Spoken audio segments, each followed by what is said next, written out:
Hi everyone, welcome to Your Unrivaled Life. I'm Amber.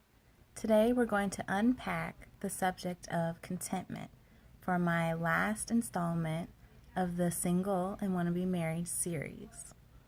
Contentment in my life, especially growing up just the past maybe 4 or 5 years, I thought contentment was just being a good girl. You do the Christian thing, you're in a lot of ministries, you're just good. You put scriptures on your Instagram and, you pray and all of that. And all of those are good things, don't get me wrong.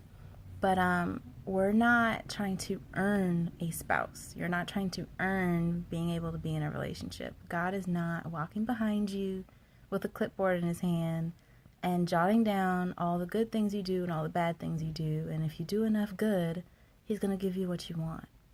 I think it's kind of a Western way of thinking. We kind of think of God like he's Santa Claus. And he's, looking at how much we're doing right. And when we're doing right, then he'll give us what we want. So we kind of just wait it out. We act like we're in a waiting room at a hospital, waiting to hear, results for a test. And we're nervous and we just, you get kind of hopeless and you get tired of waiting and all of, being antsy and all of that. I feel like that's what we do waiting for a God ordained relationship. And I'm guilty of it. So I'm not looking at other people. I'm just sharing with you that brings so much discouragement, because if you're performing for God to get something that you want, you're going to be discouraged and you're going to get upset with him because you're going to think he's withholding from you. So here's what you should do for contentment. You don't pursue contentment. You pursue God, and you're content in your relationship with him.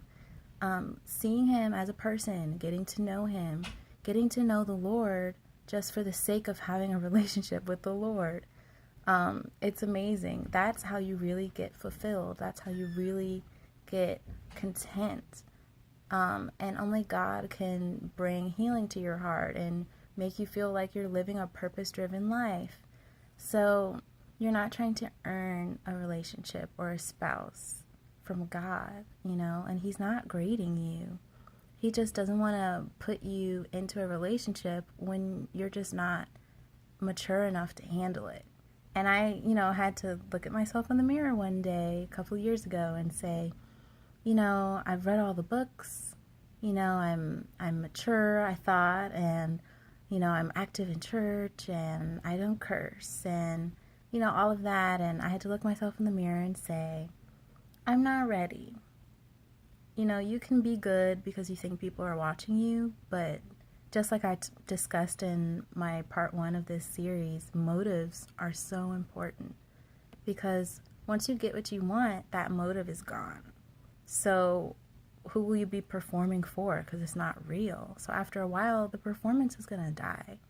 And if your motive was to get what you wanted, it's really, even though it's a good thing to want to be married, it's really selfish.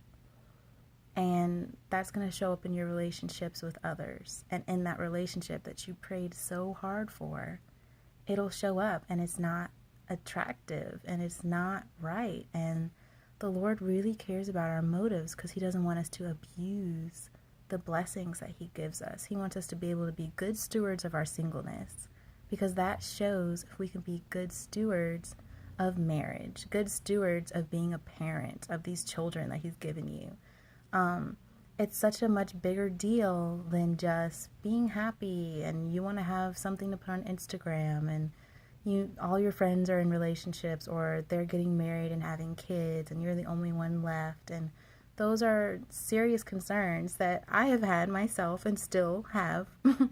But that's no reason to rush preparation. Look at the marriages and the relationships around you and see what you can learn from them.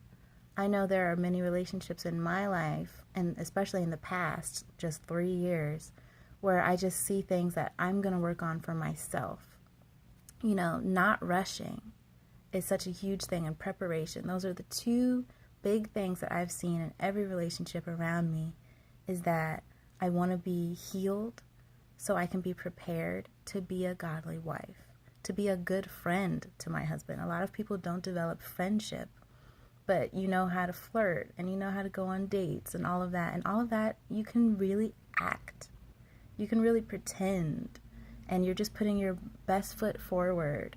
And a real lasting relationship for 50, 60 years isn't going to last off of you pretending and putting on your best face for another person. Because eventually, you know, the things, your pet peeves, they're going to creep up.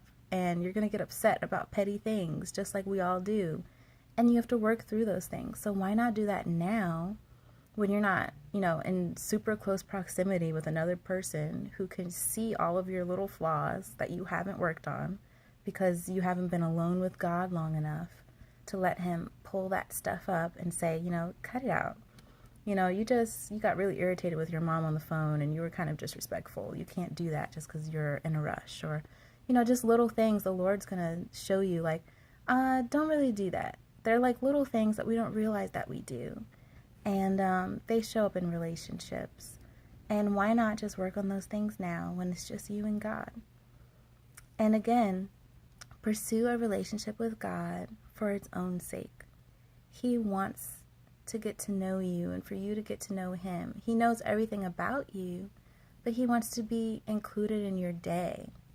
You know, relationships grow over time, and it's the same with God. He wants to show who you really are. The little things that we do when we get irritated and sins and waits, those aren't who we are.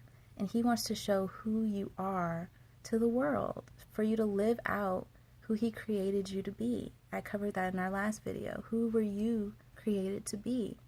God knows everything about you, but he wants to be let in to the deepest parts of your heart and your mind, and not to be restricted to like one part of your life, and it's just this little sphere that's church, you know, or chapel, or, you know, the ministries you do.